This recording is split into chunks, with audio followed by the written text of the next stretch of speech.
Yo, we're back, baby. It's NFL football.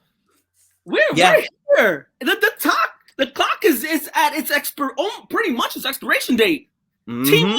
2 fucking days. When you guys hear this shit, tomorrow we'll start the season. So last week I fucked up. We talked about it in Messenger.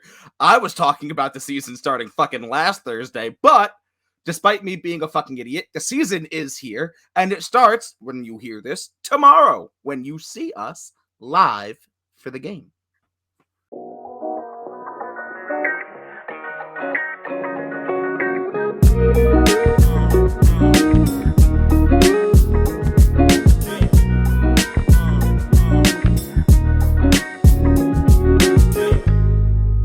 Hello, and welcome to another episode of Breaking Down the Tape. I look like a giant thumb and am Papa Smurf. And I'm pink as hell and excited for football. Ain't we all? I'm super excited. So for those of you who can't, by the way, I look like a thumb normally because I shaved my head and I'm big, white, and fat. Secondly, I look like Bill Belichick, but only half hood pulled up for those of you who can't listen. Stop it. We already spoke about this. You look like a fucking thumb from what was it? Oh, Spy Kids. I'm gonna have to put that on the YouTube, just like a cutout right over my face. It's gonna work perfect. The only thing you got is a beard. Yeah, no, it's gonna work perfectly. You guys will never be able to tell the difference. Be that for what? Should be that for Halloween, right? It'd be perfect costume. Anyway, so guys, I mean, we're gonna be talking football again. I'm so excited. We're gonna be talking, obviously, around the world of sports. Hector will take us around that. We'll be answering last week's trivia. We got the Cowboys versus the Bucs on Thursday, like I teased in that intro before. You know, this live. Hector and I will be reunited, and it feels so good. He will be coming on over to meet baby King Henry, and we will be recording live, watching the Cowboys Bucs to start the only season thing together. that could have made this even better is that if meeting King Henry for the first time during Derrick Henry's first week, if he was playing on Thursday, that would have been great. Yeah, because the Titans were playing. King Henry would have not disappointed with a good stiff arm. That is true. So we'll go from we were already at a 15, so we'll knock it down to a 14 out of 10 for Thursday's live. So if you can deal with a 14 out of 10 for Thursday's night live, join us. We will be together. We'll be watching the game. We'll be drinking, having a good time. So yeah, we'll be talking about that matchup leading up to that. And of course, we got to talk about the Jets Panthers, baby. It's Sam Darnold versus the New York Jets. I mean, what isn't there to love about this story? Rivalry match. Yeah. I mean, never have the Jets had a rivalry with the NFC South because it's just not something we give a shit about. But now we do. The NFL Sam Darnold plays there. The NFL for once was like, let's give the Jets positive shine. Right. Let's give them week 1. Go against the QB you just traded away. Right? I hate, anybody who knows me knows I hate Roger Goodell, with every fiber of my being. But let me tell you, him and the front office of the NFL are phenomenal storytellers. Phenomenal. Chef's kiss. That was beautiful. Well done. The 17th game should still have been Jets-Giants because, I mean, crosstown rivalries. But, this was at least well done. So, anyway, without further ado and no more gilding the lily, Hector, takes around the world of sports, bro. Oh, we're coming down to the wire, and I want to start in the MLB. So we're coming down to the wire in the MLB where I want to say roughly in the 20 games. Yeah, we're coming down. Right? Give or take 20 games. Yankees went on a tear and then went on a 4-game losing streak and then got twice to the Orioles. How do we lose twice to the Orioles? Hey, all in all, the standings look great. And what we spoke of in the past has been now. Everybody was so amped about the Yankees playing like shit early on the season. Boston playing so great. Now it's reversed.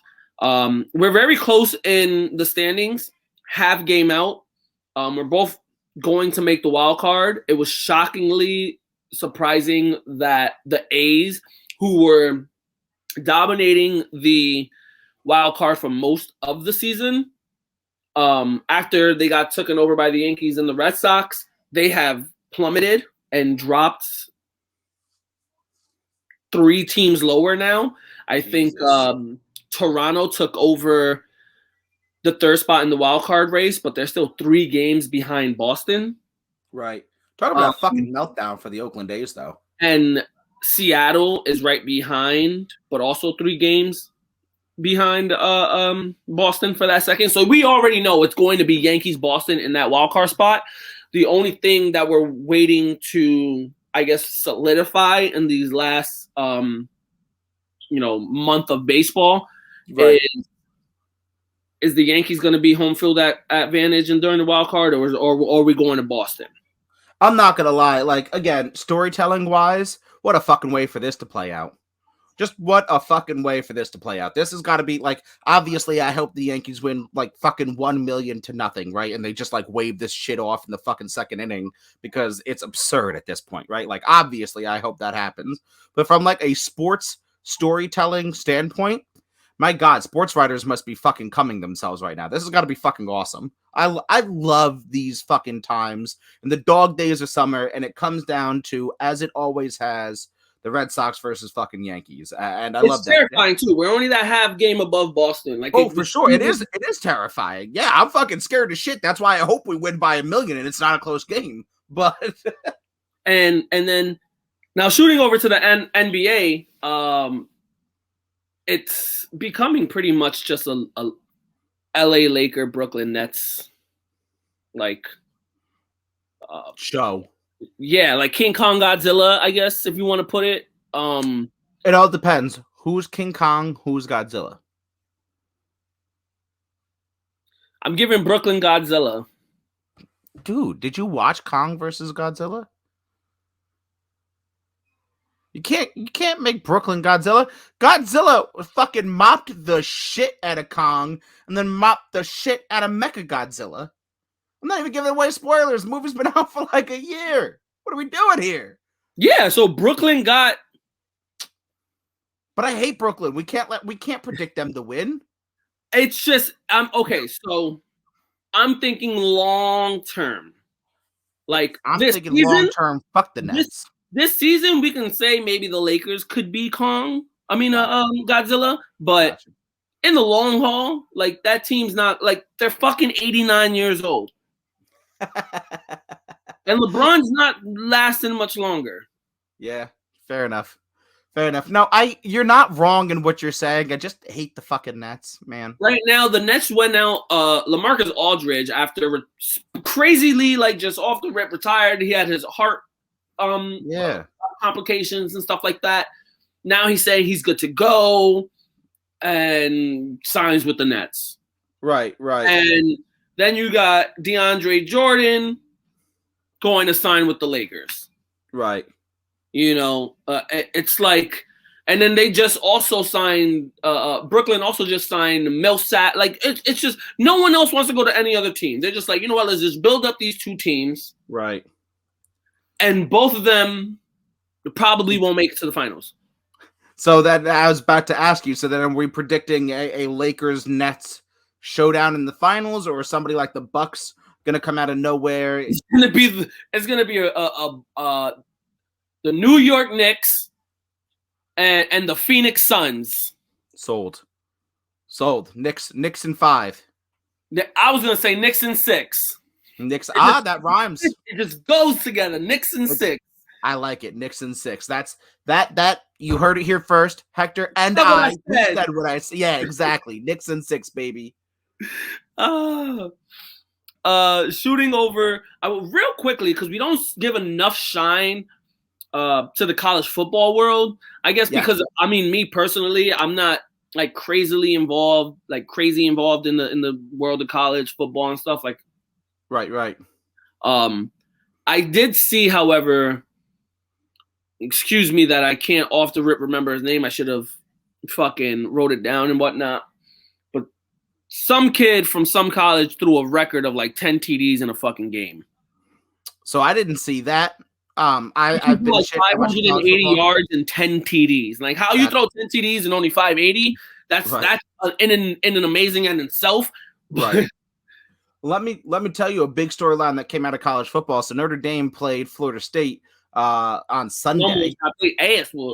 Yeah, well, Notre Dame almost blew a big lead, but won it in overtime. But that, obviously, I'm a Notre Dame fan, is a great story. But Mackenzie Milton, quarterback for the Florida State Seminoles, now he was the backup that they put in there and almost won them the game.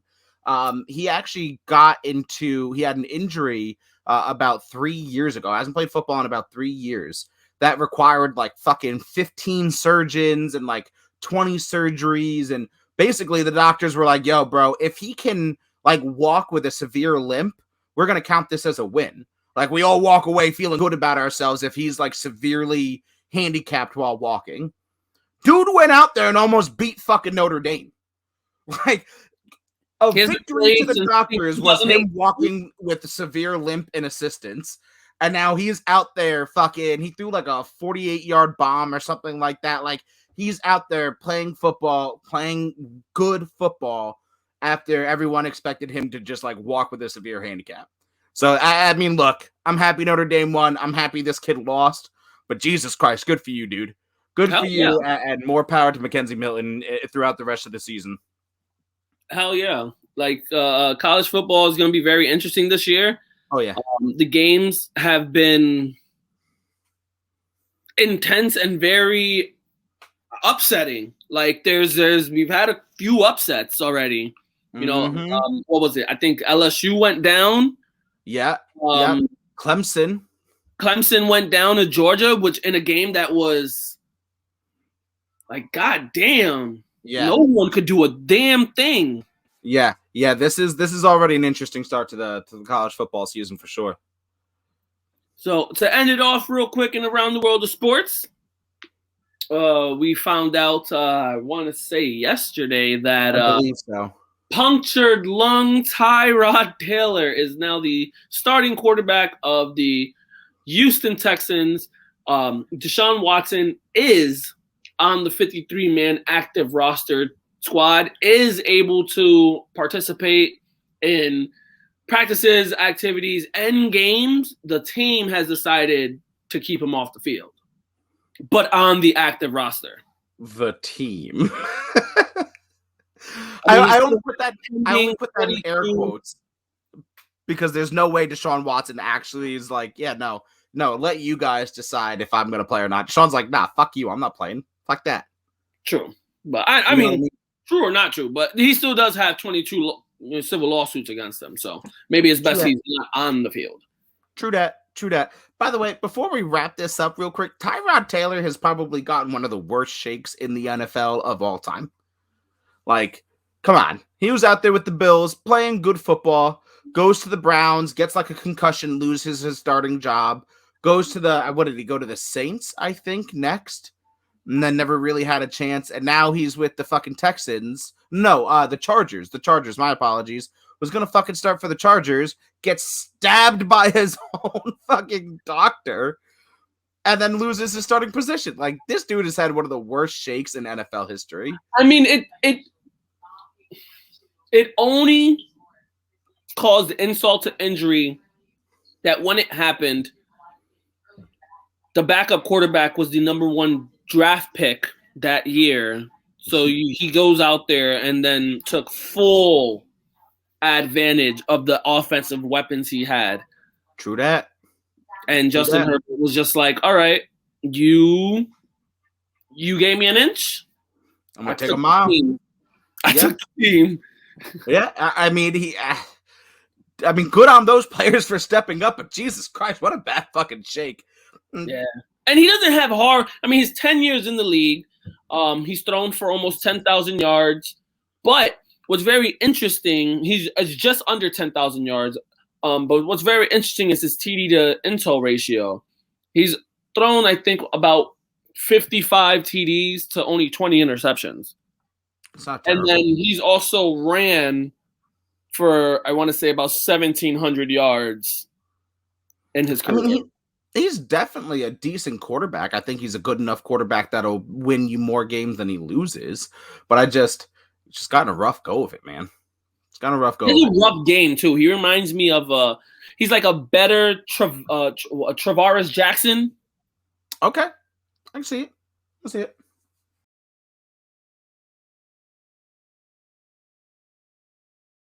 And we are back with our trivia question of the week. To be the only people who answered last week's trivia, Drew Brees broke which of these quarterbacks' records of 48 consecutive games with a touchdown? So who threw 48 consecutive games with a touchdown before Drew Brees? And it was, in fact, Johnny Unitas. Hector, you had said, I don't know if you remember who you had guessed beforehand. I do. Fuck, who did I say? It starts with Peyton and ends with Manning. Did I say Peyton Manning? You did. You did. Which is not, by the way, by anybody who understands how the records have been going when Tom Brady, Drew Brees, Peyton Manning, and Aaron Rodgers have played.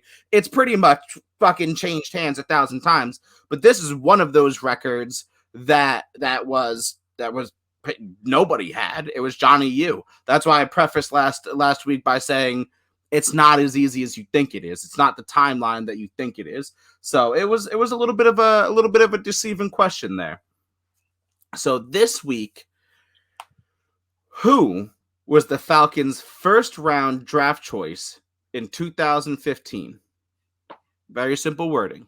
Who did the Falcons draft first in the first round? It wasn't first overall. I got it wrong, but I'm actually going to look up the person that I said and how long he's been in the league because I want to know now. I'm very interested. Hector had a pretty decent guess, though. If I had to throw a dart at a dartboard, it would either be him or I could think of one other person, but I would have been wrong as well. So, who was the Falcons' first round draft choice in 2015? So, in the 2015 NFL draft, who did the Falcons select in the first round?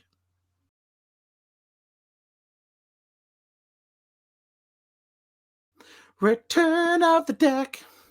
Return of the deck. You guys are going to get me singing a lot today. So Fuck. What? Said fuck Dak. Well, I mean, maybe the Bucs will, maybe the Bucs won't, but that's what we're talking about. Cowboys, Bucs. Like we said before, we'll be live during that game, Thursday night game. We're live on Thursday nights, and you'll have us reunited. I won't sing that part again. You guys already caught that in the beginning. But the Cowboys go over to Tampa to play the returning Super Bowl champs. So, yeah, man, talk to me about the game. There's a couple storylines coming from this. Obviously, Dak coming off an injury, Brady going for his 8th ring. So talk to me. Let's talk about this game. CeeDee Lamb also starting off with the Cowboys. I guess questionable for game 1. With COVID, right? Yeah, I mean, we were stating before, like these guys that are vaccinated and unvaccinated, there's different rules. So we'll see what happens with that. Right. He's a big part of that offense. Oh, yeah. I'm excited to see if Dak can move and play without any hiccups. Right. Without any hesitation. This is the first time he's getting like real live action game, let alone you're playing against the reigning champs, a very good defense. They got a good front line. Mm-hmm. So I want to see if there's no hesitation and he's willing to play the game. For Brady's side, man, it sucks. It fucking I want to throw up right now. Mm-hmm. I wish that if I could live in an era, it was not the era of Brady. You're not wrong. You're not fucking wrong. And I mean, I agree with you wholeheartedly, right? Like the big storyline here is Dak on the Cowboys offense, at least from the offensive side of the ball for the Cowboys. Dak's the big thing, right? Like, I mean, that's a high powered offense. We saw what they could do last year before he got injured. Can he do it again? Can he still play at that same level? Are they going to be able to compete at a high level? Staying with the Cowboys on the defensive side of the ball, they drafted for defense. They made improvements on the defense during the offseason. are we going to see them actually step up? Right? I mean, they lost to the Browns last year in like a 50-48 kind of game. So we know the offense can score, but can the defense stop anybody? And what better fucking test than against Tom fucking Brady and the returning Super Bowl champions? And we've said this many times. Not only is the Buccaneers, obviously, the team, the organization has won the Super Bowl and they're returning, but the entire active roster, like the people who played in the Super Bowl last year, every single one of them, every single starter is back. That is the first time in NFL history that all starters have returned to a Super Bowl team like that. That Dallas defense, like, okay, so you went out and you got a linebacker. They drafted corners and safeties, I believe. But of what nature? Like, true. We don't know if Dak's gonna go out and throw up 50 points. True that. You do know, however, Dallas defense plays the way they have been. Tom Brady starting off the season with a 4 TD game and about 400 passing yards. You know how you're talking about that college quarterback that went for 10 touchdowns and 520-something yards? Yeah. Tom Brady's going to go for 10 touchdowns and like 2,000 yards in his first game in the season. He's going to Derrick Henry in one game. 2,000 yards. Yeah, I agree with you. I mean, if the Cowboys defense plays a fraction of how bad they were last year, this game is over before midway through the first quarter. Like, honestly, and I'm not even exaggerating. If they play as bad as they did last year, I truly expect the score with 8 minutes left in the first quarter to be fucking 21-0 in favor of the Bucs. It can get out of hand very quickly. If the game by, I want to say, halftime is 21-0 Bucs, like, just call it. Yeah. No, I agree with you wholeheartly. And as far as the Buccaneers, on the offensive side of the ball, I mean, obviously there's no questions, right? Tom Brady is Tom Brady. You still have Mike Evans. You still have AB. You know what I mean? You still have everybody. Everybody returned. Their line is still as good as they were. I mean, this is a team that put up. Now, the Chiefs don't have the world's most amazing defense, but they put up like 35 points on the Chiefs in the Super Bowl. So we know what they're capable of. We know that they can play. I don't even know what the betting lines for the games are because I don't pay attention to that shit. I really should because I could probably make money. But whatever the score, I'm betting the over. Whatever the money line is for the score, I'm betting the over. And it sucks because people are like, you guys are all riding Tom Brady and the Bucs. It's like we're not. We're just we're breaking down the team, and it's like, all right, show me a hole. Right. Show me a part. I mean, you can break it down a little bit deeper and be like, all right, they're not that great in press coverage, or they're not that great in, applying pressure to the QB, or which they are. They're fucking great at applying pressure to the QB. Throwing. We just saw that. But there are little. But where can you go and be like, all right, show me where this particular down part in their game is where we can hit it every time and it'll break them. Right. Well, that's exactly what I'm saying. I mean, if you're going matchup for matchup, especially in this game, right? Let's just keep it to this game. We're going matchup for matchup, Bucs offense versus the Cowboys defense. That front, the Dallas offensive line will crumble against that defense. That defense, just the line. I'm breaking down just the line. Sure. Dallas line is not the Dallas line of old. That Dallas line will crumble against that defense. They have interior and exterior guys on that front four that will fucking demolish you. Are you talking about Dallas's offensive line against the Bucs defensive line? Yeah. Yes. I agree with you. That's what I'm saying. That's what I'm saying. If you break it down matchup to matchup, corners versus receivers, linebackers, the whole nine, it simply is. I mean, look, and especially flipping it over, like you said, to the Bucs fucking defense there, one of the most prolific offenses and probably one of the most athletically gifted quarterbacks that we've seen in almost ever. The Bucs were able to hold to 9 fucking points. And it wasn't because of him. He did Patrick Mahomes went fucking crazy. He did everything unhumanly possible. Yeah. Do anything, but Patrick Mahomes was on like Madden fucking all Madden mode, and the Bucks just did not give a shit. It's excuses are excuses, but you can say he went in not having his line at full strength. He was like 3 guys missing off his starting line. Yeah, and then everybody fucking dropping the ball. I mean, like in that game, you can point at everybody but Patrick Mahomes and say, you fucked up here, you fucked up here, you fucked up here. Patrick Mahomes did everything possible. But what I'm saying is that, do you really think Dak is better physically than Patrick Mahomes? No. Do you think any of the Cowboys receivers are better, or the Cowboys receiving unit is better as a whole than the Chiefs unit? I would say they're even, with the Cowboys being a little bit under, So all of these matchups, and then you look at, because the Super Bowl is the last game we have to go off of. So you look at all of those comparisons and say, okay, the Chiefs are far better than the Cowboys. Now, how do they stack up against the Bucks, who have the same exact fucking starting roster? It's just no fucking competition to me. It's just not at all. I mean, even if Dak pulls the game of a lifetime, if the Chiefs are supposed to be the best team in the NFL and they lose to the Bucks, how can you say the Cowboys can beat the Bucks? Right. If the Cowboys can barely go, well, now it's 17 games. We'll see if they can either go 9-8 or 8-9. Right. And like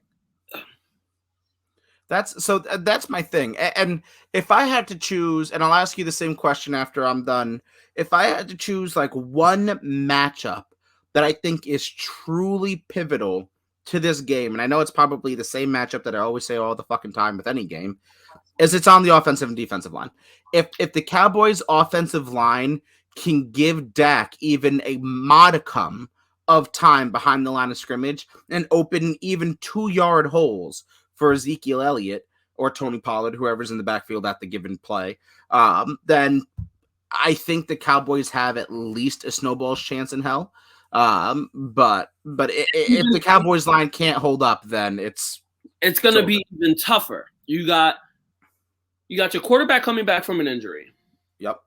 You got a line that you rebuilt and hopefully to be up to Dallas expectations, because Dallas is known to having very great offensive lines. As much as I hate Dallas, you have to admit that. But then they have to not only play the reigning champs, but they're not playing in their dome. They're going to Tampa after a Super Bowl celebration, right? Tampa, yep. Where they just were for the Super Bowl, won the Super Bowl, celebrated the Super Bowl, and is starting the season after winning the Super Bowl. And they're going to celebrate the Super Bowl before the game. They're going to raise the banners and they can bring them all out on the field. And you know how much more it is of a smack in the face to Dallas, who's supposed to be like America's team, how can you pick a team who, they got a three-peat? They got a three-peat, but how is that America's team? But you know how many three-peats the Yankees had? How is that not America's team? How is not Yankees America's team? I feel you, bro. We three-peated more three-peats than Michael Jordan, than Dallas, than fucking whoever the fuck you want to. What the? You ever want to see Hector absolutely lose his mind? You just ask him about America's team. He's liable to punch you in the face, but you will see an entertaining fucking. And that's not just being a Yankee fan. Like I could have been born to be a fucking hate MLB, hate every American sport, and I love fucking rugby in Australia. And you say, what is America's team? I'd be like, oh, New York Yankees? Yep. I feel you. It's America's pastime. I don't want to get too far off onto the Yankees being America's team, but I do want to ask you, what do you think is like the key? What does this game revolve around? What matchup does this game revolve around? What's your opinion on that? To me, it's literally, it comes down to the line. Who beats who? Mm-hmm. Who beats who? Excuse me. Does Dallas come out on the offensive side and the line jumps off, gives pass protection, punches guys in the mouth, and then Zeke goes off? and leaves it to and we've seen Zeke. If Zeke can get untouched 3-4 yards in, linebackers and especially corners have no shot of taking this man down if he's at his peak. I agree. If he was doing what he was doing when he won a three-peat in title rushes seasons. So we know what that is. Or on reverse, is Tampa Bay going to come out on the defensive side and Dak's not going to be able to do shit? Flip it around. Is Tom Brady going to come out and he's going to be able to easily run the ball, play action, and throw the ball and do literally whatever the fuck he wants? Or, and we all know the only way to beat Tom Brady is to get the motherfucker hit. Are they going to fucking be able to pressure him and even if he gets the ball off, put him on his ass? I agree. Make him feel it. Yeah. Because then he doesn't make the most accurate throws. He starts being more predictable. He's more predictable, and he's starting to go for the more shorter routes and not the crazy, I got you and I got you so flustered you don't know what I'm doing. Right. Now he's just gonna be in so much of like a protection mode. He's getting older, bro. The nigga got fucking 80-year-old ankles. He's gonna end up starting to dimp and dunk. I agree with you wholeheartedly. Let's talk stat lines. So we'll start big overall. Give me a score prediction. If I have to say off the rip today, I'm going to say, well, it's my only prediction. I will say 27-14 Bucks. Ooh, see, I agree with the Bucks winning, obviously, but I'm putting it 31-20 Bucks. I got the Bucks winning by only 11, which isn't like a huge margin, but I have it being a decent scoring game. I got them losing by what? A touchdown and a half? Yeah. 27-14? Yeah, so I mean, I agree overall with the sentiment. So let's talk Dak. What are we thinking Dak's stat lines going to look like? Dak? I will give Dak a very Dakable game. I say he comes out, off the rip, it's his first game. He does what he does. He doesn't make not many mistakes. He's gonna play a very clean game. I say he goes out. He probably does 25 for 45, 320, 2-1. You almost hit me right on the fucking head. I had it, so I'm having that at around like 25 for 40, right? I was going to go like 345, so almost within the same exact. And then as far as, and all-purpose yards, by the way. I'm not talking just passing. I'm talking all-purpose for me, whether it be some rushing in there, whatever. But 340 to 345 in that range. And then as far as like touchdowns to interception, I was going to go 3-1. Like he gets 3, again, all-purpose touchdowns, whether he sneaks one in or whatever, and 1 interception. So that's, I don't go too far off. I don't see him sneaking anything in as a touchdown yet. I don't see him trusting his ankle just yet to take a hit while trying to push one in. You know what I mean? Well, I don't mean necessarily like a quarterback sneak, but I mean if he has to like scramble and he sees a lane and then he's like, fuck this, I got to go take it kind of thing. Yeah. But yeah, no. So we were pretty close. What are we thinking? Yeah, what are we thinking? Tom Brady. Tom Brady. Now this just depends on how. So if I'm going off my prediction off to the win, right? Off of me saying the score that I gave, Tom Brady will be in the range of.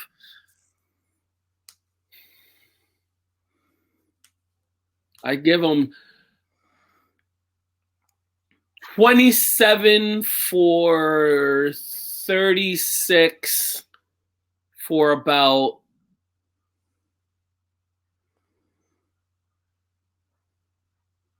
350, 4 TDs, no picks.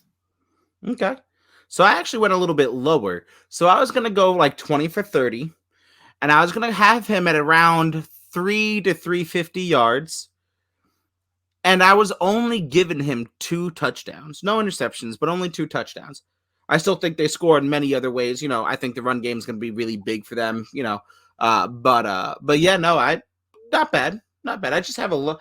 I just don't think they're going to go fucking nuts in their first game, especially against such a terrible Cowboys defense. Like, why go crazy? They don't want to show too much. No, I just don't think there's a fucking need. I just think they're going to fucking try and run, like an inside trap that's only supposed to get you like 3 yards. It's going to go for fucking 50. Look at the Bucs schedule and tell me at what point and what game you're going to be like, this is where we're going to see Bucs at full strength. Like showing no holds barred, like they're going to show them everything they got. In the Super Bowl. How did I know you were going to say that? Because I've said it. I've held true. I think Tom Brady's going back-to-back and winning 8. I just do. What is their record? If you say 19-0, I will punch you. No. I will drive to your home and punch you in the throat. Nah, so I'll go 12-5. Regular season, 12-5. 12-5? I feel fair. I feel confident with that. 12-5.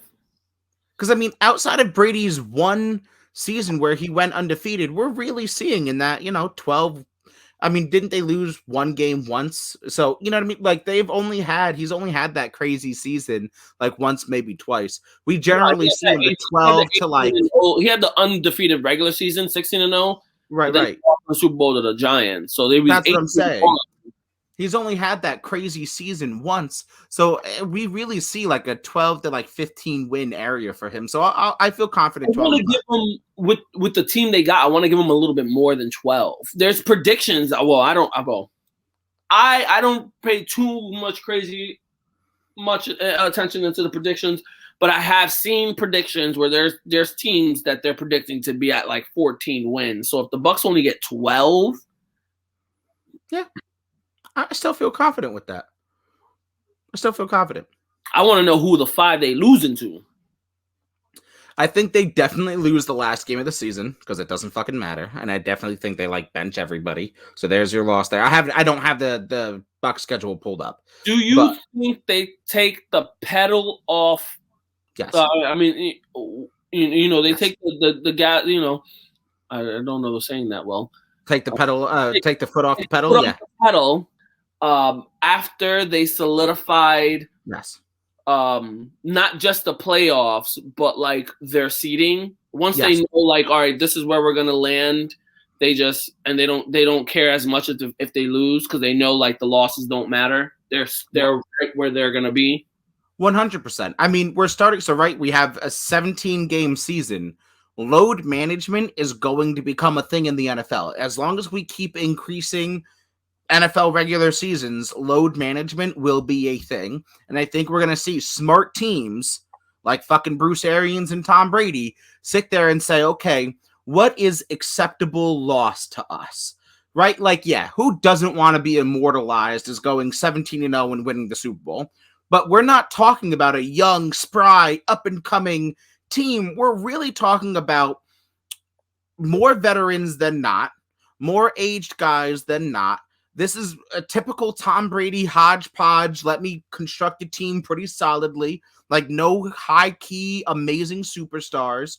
So let's just go ahead and say, okay, I'll accept, obviously, the last loss of the season as long as the loss doesn't matter for seeding or anything like that.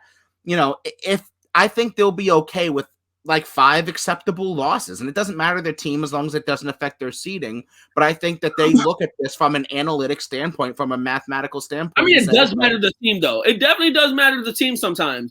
Like, if you lose, like if you go out there and you lose to a team that you're like you're not supposed to lose to, like you're like, what the fuck happened here?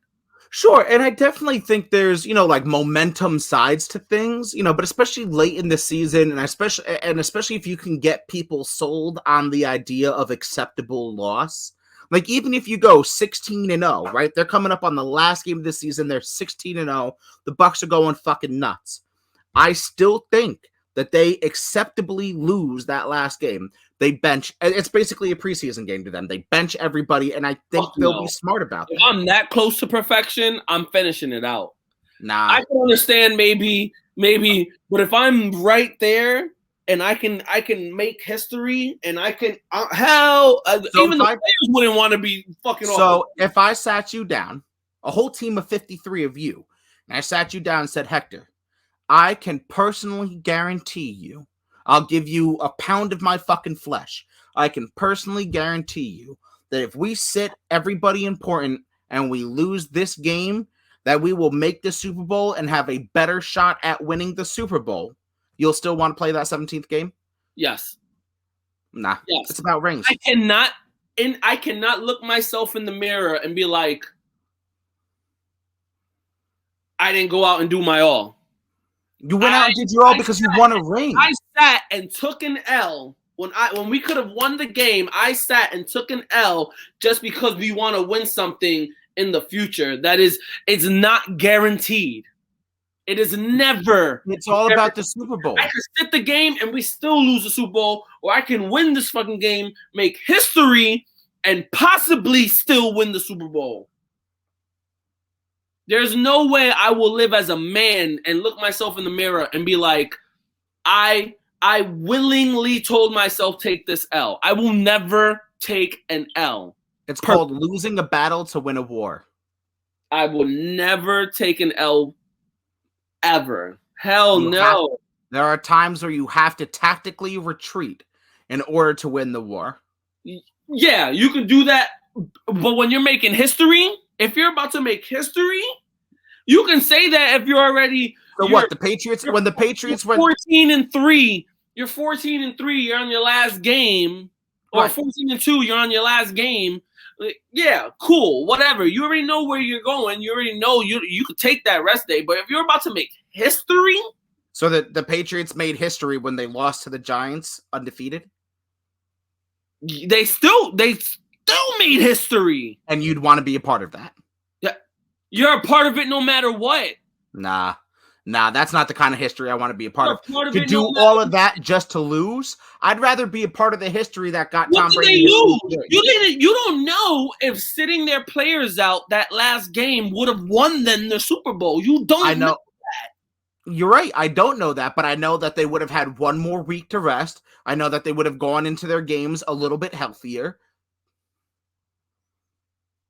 Yeah, but you could put that on the play. You could say, look, I'm benching. Players are gonna be like, nah, I want to play this game. And if I don't even ship their pads out, or I just fucking hide them, like if I'm a coach, I will go to those lengths. That's why they're like, you know what? I don't want to play for this guy. That, you know what? Okay. They don't want to play for the guy that's gonna do everything that they can to make sure you can win a Super Bowl. Because that's what we're doing here. We're winning Super Bowls. That's what we want to do. You're also like a guy, a player has their own beliefs. You're right. I gotta look out for you.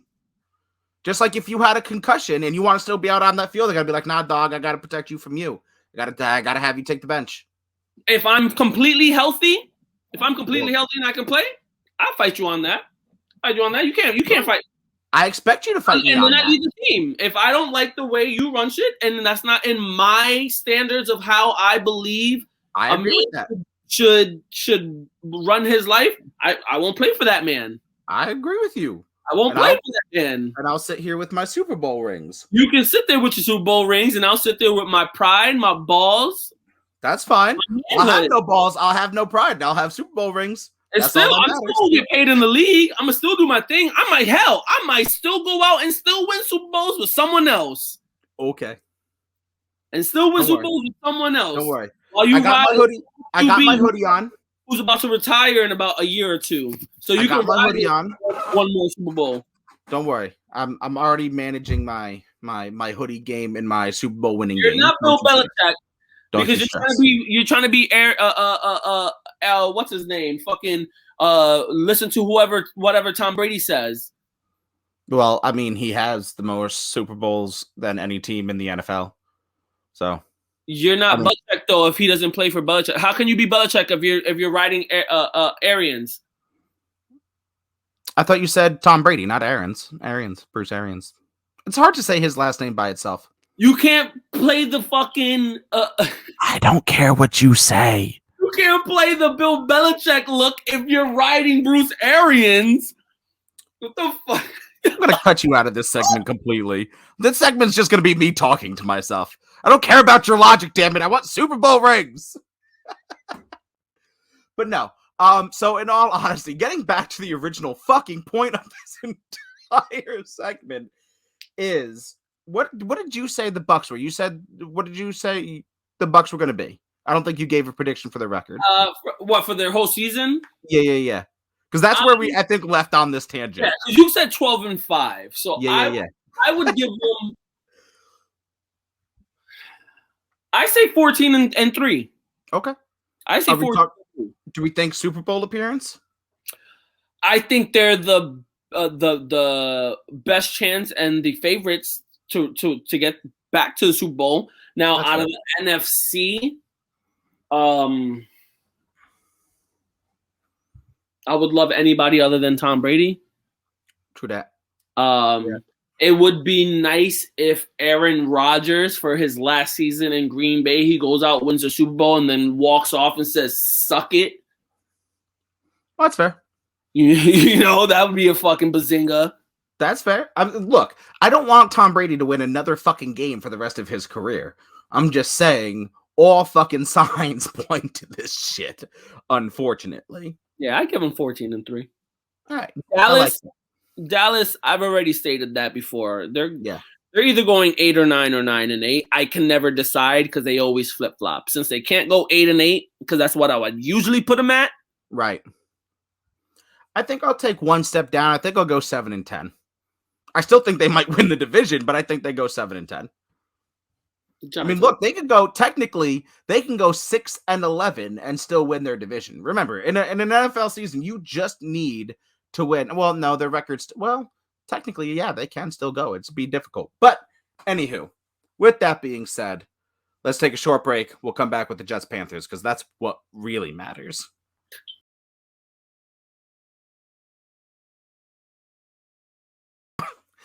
And we are back like we promised. We did not leave you. There was like an hour in between for us, but don't worry, we did not leave you.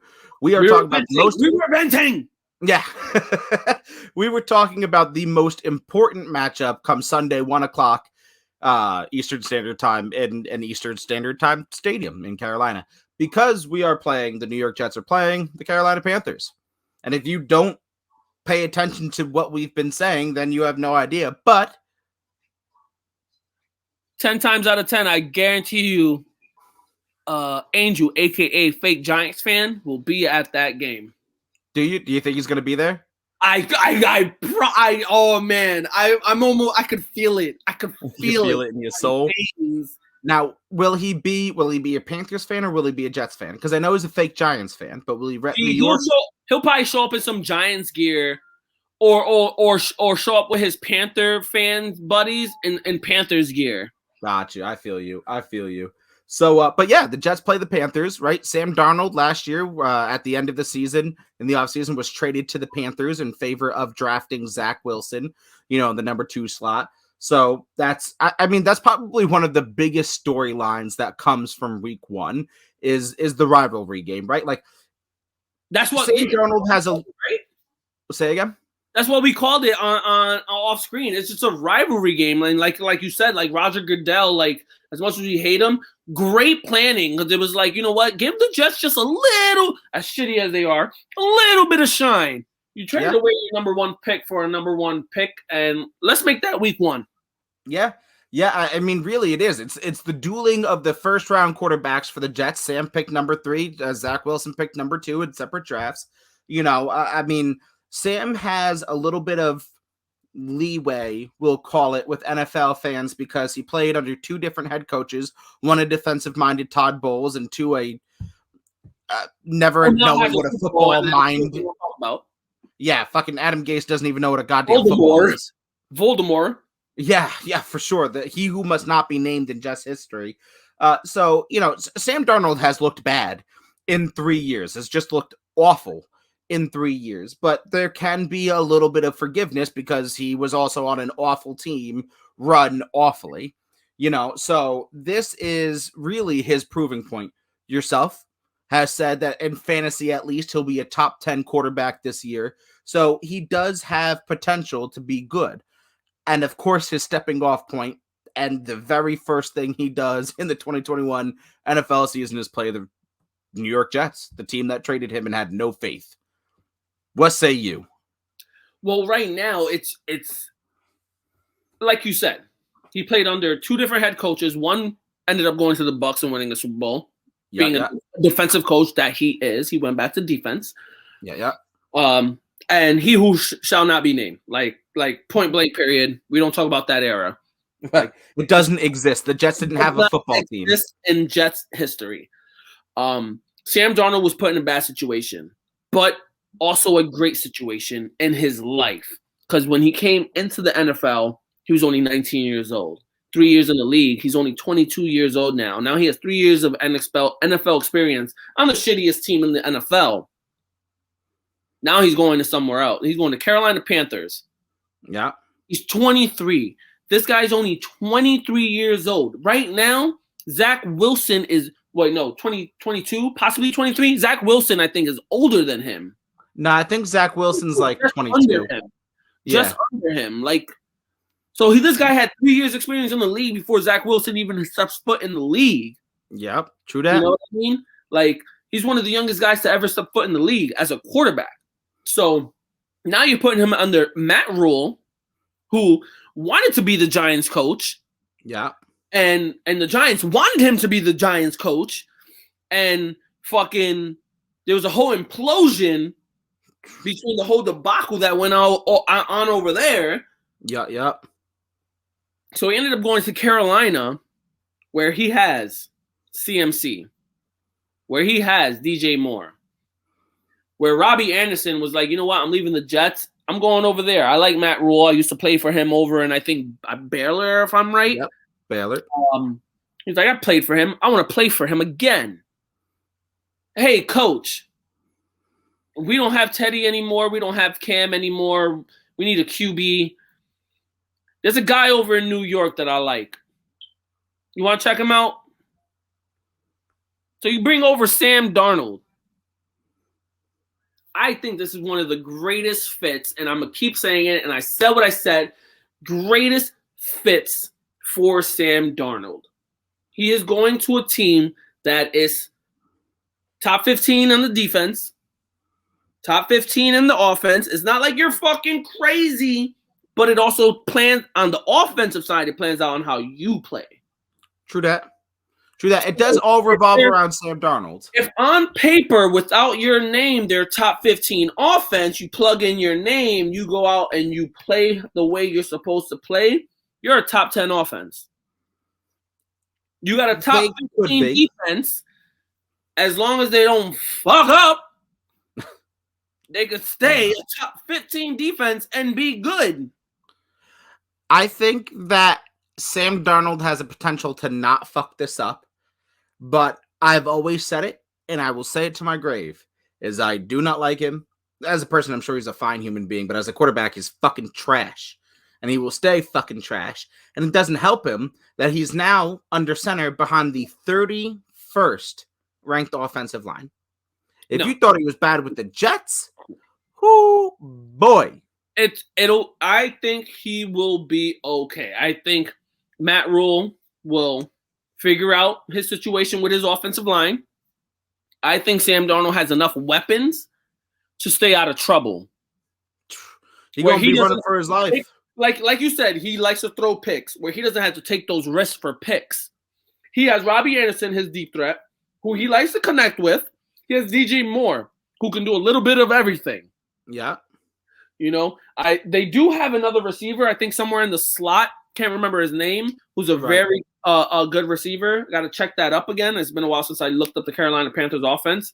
For some reason, I wanted to say Laviska Shenault, but I know I'm wrong. He's on Jacksonville. No, he's on Jacksonville. But then he has the ultimate security blanket.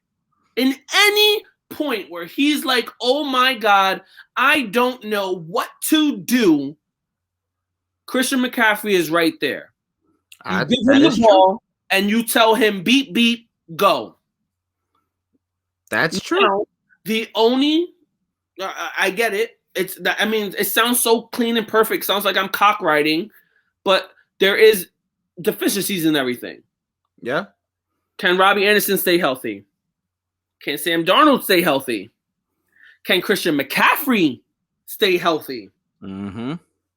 Can that offensive line keep him healthy? Keep him say, can that offensive line even give him the second to think? Now, I know that I blow this out of proportion all the time, and I live on this phrase, but this is a quarterback who sees ghosts, who can't even read a fucking Cut it out. I'm not going to stop on that, man. You can't even you're so scared running for your life that you can't even see where fucking defenders are. Great, he has the ultimate fucking safety valve. 20 years old, veterans in the league, bro. Come on. Give him a break. No, I will absolutely. In the league. I will absolutely not give him a break. And now the Jets, with an improved pass rush, are going to be breathing down this man's neck. He is fucked on Sunday. He is absolutely fucked. And I agree with you. He does have the ultimate safety valve. I don't think he's going to fucking see him, though. I don't think he's going to see him. Okay. Look, listen. The way you're talking is as a Jets fan. I'm talking as a podcaster. Like, I'm talking as an NFL fan. If I talk as a Jets fan, hell yeah. I hope Sam Darnold goes out, throws 17 picks.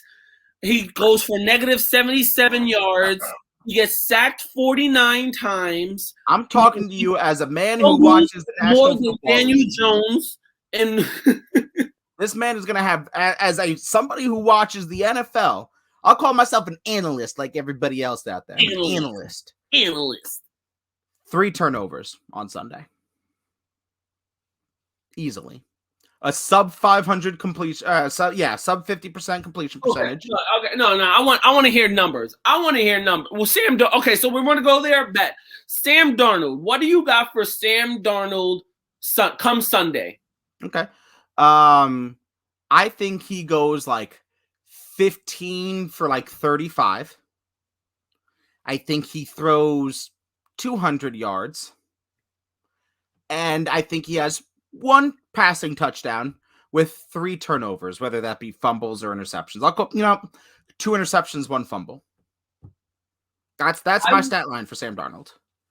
I will go 22 for 35 for about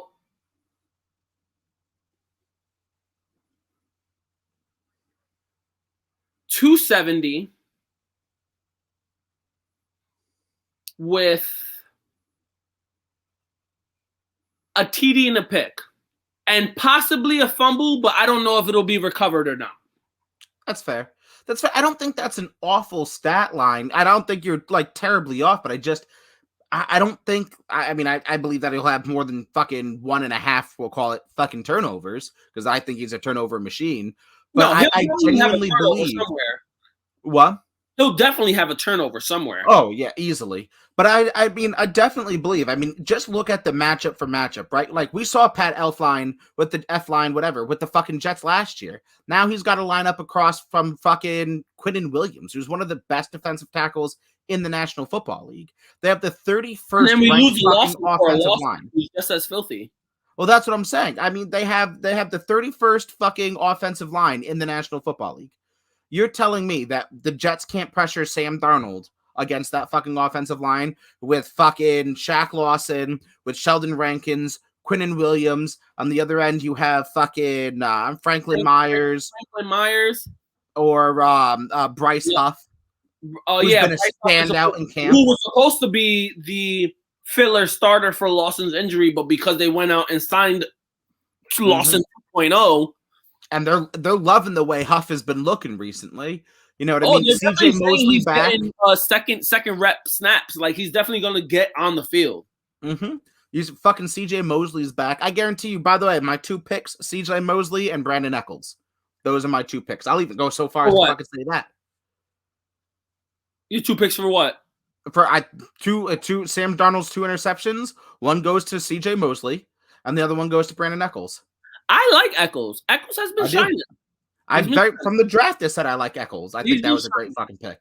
So, all right. So we spoke about Carolina. Let's finally shoot over to the New York Jets. Yeah. We got Robert Saleh running this team for the first time as a head coach when he was a defensive coordinator. Yep.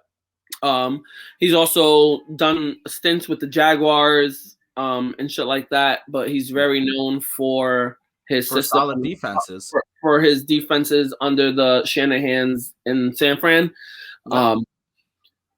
We got Zach Wilson, number 1 pick, rookie QB, has no real competition against him, no veteran presence to even help build him up. So it's been all on him.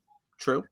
Which is kind of scary. I obviously always, no matter, even if it comes down to you running a freshman fucking rookie QB out there, you want someone with some years under the belt that I agree. will coach him up. So that's another issue right there. Yeah. You have rebuilt your offensive line, so you're trying to see what that is about. You got Mekhi Becton, who you know is awesome. Star. You went and got Vera Tucker. You know what he's going to be, hopefully can be. Yep. The rest of your line, I would give it like a B-. Yeah. They're good, but they're not like, you got your big names. Right. Which your line good. So hopefully they pan out to what it needs to be. Right. Then you go out and you finally address your weapons offensively. Like, obviously, Crowder is still there. You went and got Mims last year for the previous era, and he's teetering his gameplay. I guess he's more like a 4th seed right now behind Elijah Moore, Corey Davis, and Crowder. Crowder, we have come to see that he might be game 1. Yeah, yeah. So the offense looks really nice. You give Zach Wilson some weapons, a nice strong line. Then you go out and you got the running back situation is kind of rough, but you go out and you get a steal in Michael Carter, who looks like a stud playing so far. Perrine is showing his skill, and everything seems. You have Tevin Coleman that you brought over from the Niners. You have Ty Johnson. Ty Johnson be a multiple back. Got released. Oh, did Ty Johnson get released? I don't know. I think, but they definitely still got Tevin Coleman, who knows the system of Salah, who gets to show these guys how the system is run. Then you go over to the defensive side, and it's a whole new look. They went from a 3-4 to a 4-3. They added in the extra guy, and let me know. Break it down for me on your look. 'Cause to me, it looks like they're going in the right direction. It looks like something so promising, but we've seen this time in and time out. But what gets me is the whole system change, the defensive formation change, and the offensive formation change. So sure. So 100%. So kind of like I was saying before, I'm not gonna lie, I'm all over this defense. I love it. I love the 4-3. I love 4 linemen with their hand in the dirt, right? I think this is going to be amazing for Quinnen Williams, not only in this game, but I think long-term, right? Because in a 3-4, he's your nose tackle. He's eating double teams all day, and he's not able to do much other than eat double teams. Now in a 4-3, he's got another defensive lineman beside him, another nose tackle beside him, and you've got Sheldon Rankins, who's a great fucking defensive tackle. It provides a lot of help on the edge, right? Because that's Salah's whole fucking mentality is let's pressure the quarterback without blitzing. Let's keep guys into coverage and just send fucking 4 and pressure the quarterback with just 4 guys. That's his whole mentality. So those 2 interior linemen are going to help eat the double teams interior and just have your DNs focus solely on those tackles or tight ends if they're in a tight end formation. We've got CJ Mosley back, which is a huge, he's that 3 in that back 3 in that linebacking core. That's a huge upgrade. The corners are a little shaky, in coverage. Well, I don't want to cut you off, but you hit it right there. Those corners with that forefront now, there's so much pressure because you're putting pressure on the quarterback to release the ball sooner. There's so much pressure on the corners, and we're so inexperienced at the corner position. Then we go and release our most experienced corner who had like 2 years experience for nothing. Yeah. And we're pretty much relying on Eccles. So no, I agree with you there, right? Like you kind of brought it up. The Sam Darnold and Robbie Anderson connection can be fucking devastating in this first game if we're keeping it just to the first matchup, right? Because we have Marcus May back there as our safety, but that's pretty much it. That's be everywhere. Right, exactly. So if the Jets can't force Darnold or in the future opposing quarterbacks into ill-advised, poorly timed throws, then the deep ball can be a serious fucking problem for us. And who knows? Maybe Eccles shows out. Maybe Eccles is Revis Island Part 2, and he's fucking crazy. You cut it out. You cut it out. You don't hype nobody up like that. But Revis Island is a legend and an icon, and he is he's one of those things that come once in a lifetime. I'm not saying he will be. Put his name. I'm not saying he will be. All I'm saying is it's a complete fucking unknown factor. Or he could be the guy who can't fucking cover a cold. You know what I mean? Like Johnson. Right, exactly. So, you know what I'm saying? Like, we just don't know what we're getting. So the defense, that secondary, concerns me. But overall, because we've seen it, like you brought up Salah's pass, right? He was with Jacksonville when they had their AFC Championship run. He was with Seattle as far as the Legion of Boom. And then he was with anywhere this man goes, there is a fantastic defense that he's with. And so although that secondary scares me, I'm not like, oh my God, what are we going to do? But at least we know he's a run stopper. He will stop the run. Exactly. That 4-3, man. Sheldon Rankins and Quillen Williams. Run the ball. I'm gonna lie, in Madden, I get a lot of my sacks when I play with the Jets with Rankins. And let's not fucking sleep on Fatukasi either. Like, let's not pretend that he's not working into the rotation. I think the Jets on their roster have 9 defensive linemen on their roster. Do you think the defense is actually gonna like they'll figure out the corner situation and they'll have a solid defense? I do. So if I'm like ranking, right? So I think the defensive line is an A. I genuinely believe that. I think those corners and DBs, like if I'm leaving Marcus May out of the conversation, I think we're at like a C minus, and that scares me a little bit. You know, if I'm talking about my linebacking core, I think we're at a B plus. So overall, I think the Jets defense has like a high B, a low B plus, if I can put them in that range, and I'm okay with that. I'm perfectly fine. Now, okay, so like keep before we go over to the offensive side, because I want to know how you feel about the offensive side of the Jets. Sure. So the last thing for the defensive side, if we're gonna do anything, because to me, like I thought you were too generous on that C minus for the DBs. That's also fair. You said you were keeping Marcus May out of it. I think with Marcus May in it, they're a C minus. You get Marcus May out of it, they're a straight fucking D minus. Like, we don't know what the fuck's coming out of our corner situation. You might as well just not throw corners out there at all. You know? Paper guys, paper plates or whatever. I don't care. Cardboard cutouts. You know, shit. I'll suit up. I might pull a hammy, but I'll suit up. I'll at least shut the nigga off the line. Like, you know. You're gonna see Hector just get thrown. Now, I might be the new Josh Norman. Yeah.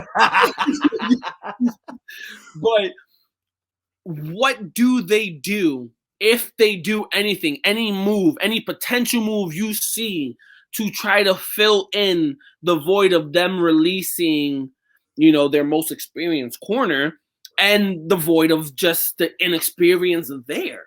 So we've talked about it in the past. I think it's highly unlikely now, but I would have loved to see Richard Sherman come on to the Jets, if even for just a role-playing coach kind of situation, with all of his legal issues. Now, we haven't heard anything in a while, but the last thing that I personally heard of him is that he's just kind of going to lay low and step back and deal with the shit that he needs to deal with, and more power to him.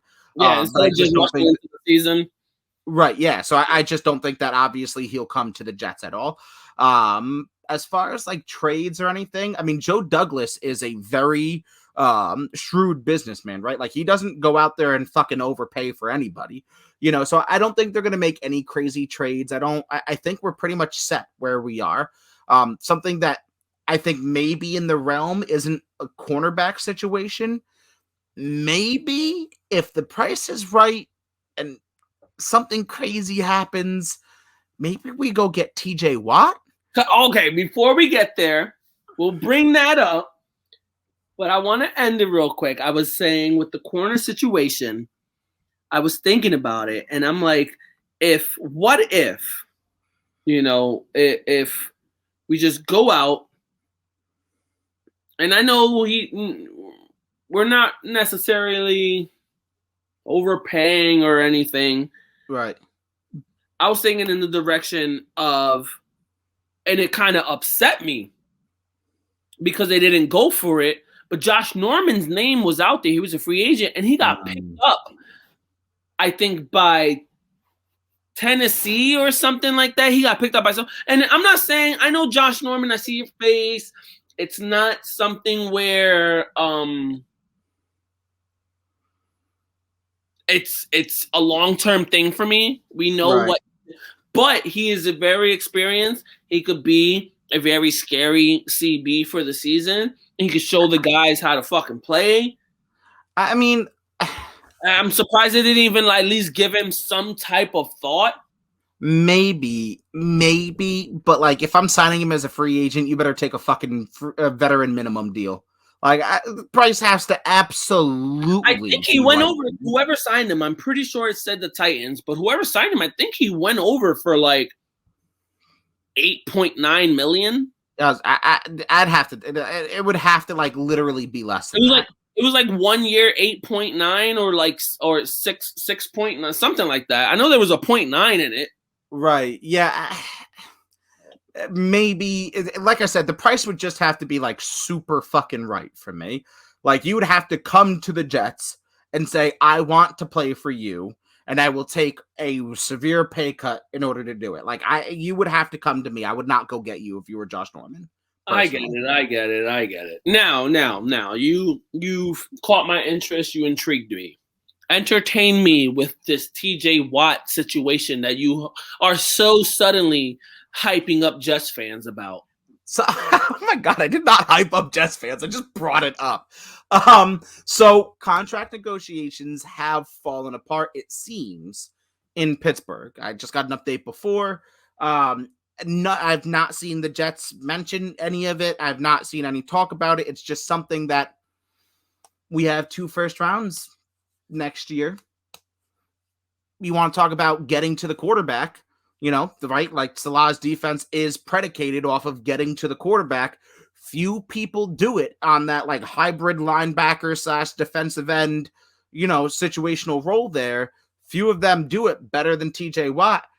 And not only like Shaq Lawson, great, he's a good DN, but he's purely a DN, right? Like he's only going to go after the quarterback. TJ Watt falls into that like prototypical, I guess technically he's on the stat chart as a fucking linebacker. He can drop into coverage. He's not like the world's most amazing, obviously. He's a fucking linebacker. But he's pretty fucking prolific at getting to the quarterback. So if I had to, and I looked at it and said, oh my God, my corners are terrible. How do I cover my corners without because there's no cornerback out there that I would spend ridiculous amounts of draft capital. No, not at this point. So what do I do to fix that situation? I would spend 2 first rounds for TJ Watt. I would call it this. He's young. He is prolific, and he gets after the fucking quarterback. Both next year? Yes. You're giving up both next year first round picks. Not even like one next year, one. I would. If that's what it required me. Now, I would obviously try and negotiate away from that. But if the Steelers wanted to play hardball with me and I was Joe Douglas, I would fucking do that. And you're going to. You just said Joe Douglas is not that. Well, he will not play that game. I don't think Joe Douglas will. If I am Joe Douglas, if my thumb-looking ass is Joe Douglas, then I would do it. Thank God you're not Joe Douglas. Ain't that the truth? Jets fans everywhere rejoice. I said I should be in the marketing side of this. Jets, and now we just fired you. Right. You hired me for marketing, not management. But no, I think that honestly, and you can call me fucking crazy because maybe I've been drinking the Kool-Aid. I think TJ Watt to the Jets, instantaneously becomes a playoff contender. Instantaneously. I like TJ Watt to the Jets. My thing is, when you said 2 first-rounders, I jumped. I said, oh. Yeah. But then I was like, you know what? I would spend 2 first-rounders on TJs. That's why I said 2 both this year. That's what got me. It's tough. I would give them our top first-round pick this year. Yeah. First round next year. And possibly a third or a fourth next year. I was thinking along the same lines if I could spread it out. But if the Steelers like, nah, fuck that, I want both of those first next year, then I'll say, okay, that's all you're getting, but I'll give it to you. I would. Well, we definitely got enough picks this year too, so I would give them a 1 this year, a 1 this year, and well, that's what I meant by next year. I meant like this coming draft. Yeah, I would give them a first, a third in this upcoming draft, and then give them a first next year. I mean, you've got this is a guy that has arguably been Defensive Player of the Year for the last 2 or 3 years. I mean, he's had to lose it to guys like fucking Aaron Donald and his brother. Right. I mean, like, this is one of the most prolific pass rushers. So, as far as the defensive side of the ball, Garrett is on the pace to fucking. That is true. That is true. But he's also in a far better system that fucking helps him out as well. TJ Watt's pretty much out there just fucking being I don't know. Let's make that happen. Let's make some phone calls. Let's make TJ Watt come become a Jet. You know, I have Joe Douglas's number on speed dial. He's got me saved in there as the thumb. So, you know, I got him. He's got me saved in there, Papa Smurf thumb. But anyway, going over to the offensive side of the ball, that's really like my concern for the Jets. Not only in this game, but as far as the season goes in general, just you put it perfectly, right? Like, we have a rookie offensive coordinator for the Jets, right? We have a completely new system. We have a rookie head coach. We've got all of this newness, right? Like, I'm okay with blue chip running backs and committee by running back. I think that's fine, especially for a Shanahan system, because we've seen it work in the past. Zach Wilson, I have been drinking that Kool-Aid, but I'm trying to remain neutral right now. I think Zach Wilson can be good. This is really going to be a big test for him. I love the upgrade on the offensive line. I definitely give that a B+. Elijah Vera Tucker, Mekhi Becton, and like you said, the rest of the line is a B by themselves. So I'm giving us a B+, maybe even an A- there. Corey Davis is a blue chip receiver, and I'm cool with that. Jamison Crowder's very, very much proven his usefulness in the Jets offense, so I'm okay with that. Denzel Mims breaks my heart because I just want him to be so much more than what he has been, but injuries have been a large part of that. Yeah. Elijah Moore is a fucking stud, and I will drink that Kool-Aid every fucking day of the week. So the offense is what scares me on this side of the ball. I like what I've seen in the preseason as far as play calling goes. Like, I've obviously have liked the play that I've seen, but right, that's preseason, so you can't put too much on it. But the play calling and the way the coaching staff has managed the offensive side of the game, I really have liked. And that's, I think, what really makes me drink the Kool-Aid, because it's smart. It's methodical. There's intention. It's not just like, oh, let's go throw a pass. Like, you're not rushing it. What? I said that I feel like watching them in the preseason, and like you said, you can't put too much thought in the preseason. Right. But they're not rushing the play. Right. They're not just saying, hike, and oh my God. Right. Right. And they're not just play calling by the seat of their pants. There's method. There's reason. There's very first game, right? Like, I've talked about this before, and I'll say it again. Very first game, Zach Wilson, bootleg a lot, short passes. Really, these are the 2 receivers you're looking for. You don't need to fucking make reads. If they're not the fuck open, throw the fucking ball away. You only have 25% of the football field to even begin thinking about. You have 2 receivers, 25% of the football field. Okay, boom, he did good. Then you go to the next game. Okay, now we're just going to, a couple still rolling you out, but more straight dropbacks. Now we're going to give you a little bit more of the field to look at. Here's your top, here's your reads. And watching him go through those progressions not only speaks to Zach Wilson himself, but speaks to how they've been coaching him the playbook and how they're coaching him on the field live during a game. right? Because although it's preseason, and again, I will be the first person to say it's preseason, these are still fucking freak athletes. This game is still occurring at a much faster pace than it did at BYU.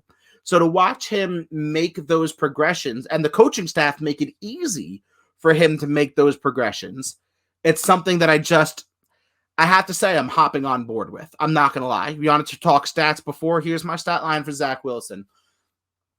And now you're going to see a little bit of the Kool-Aid come out. I think Zach Wilson goes 20 for 25. I think he goes for 270 to 300 yards. And I think he throws 3 touchdowns. No interceptions, no turnovers. I'll admit it. The Kool-Aid came out a little bit. I'll admit it. Well, on the offensive side with Zach Wilson, one of the things that stand out to me the most is his accuracy. Yeah. He has great movement, greater accuracy. Mm-hmm. Every game, his accuracy, his completion rating is just phenomenal. Yeah. So when I give my rating, I would give him a 20 for 25. I would give him that 275 to 325 range. I won't give him those 3 touchdowns. I lost you on the touchdowns. I will not give him the 3 touchdowns for no picks. I knew I lost you there. I would give him 2 touchdowns. Matter of fact, I would give him 3 touchdowns with 1 pick. Okay. But at the same time, he's probably also going to lose a fumble at some point. Not lose, they probably won't lose possession of the fumble, but he'll fumble. Put it on the ground? He'll put it on the ground. I don't think so, man. I don't think so. I think he has good field awareness. I think he'll be fine. I think it comes off a sack, though. I'm thinking like he gets hit, he drops the ball, he scoops it up. Okay. All right, so give me overall prediction for the game. Who's winning? What's the scope?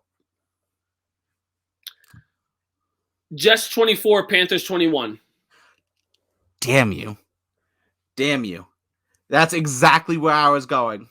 But if I can't choose what you chose, I'll go Jets 20, Panthers 17. I think this is going to be, well, obviously that's not true because Zach Wilson's supposed to throw fucking 3 touchdowns, so never mind. So I'll go 28-24 then, Jets. I'll go 28-24. Ooh! I'll take it. Let's go. Anyway. Say what I said! Darn, yeah, damn it. I'm not that cool. I should have fucking said that when I said that shit. Anyway.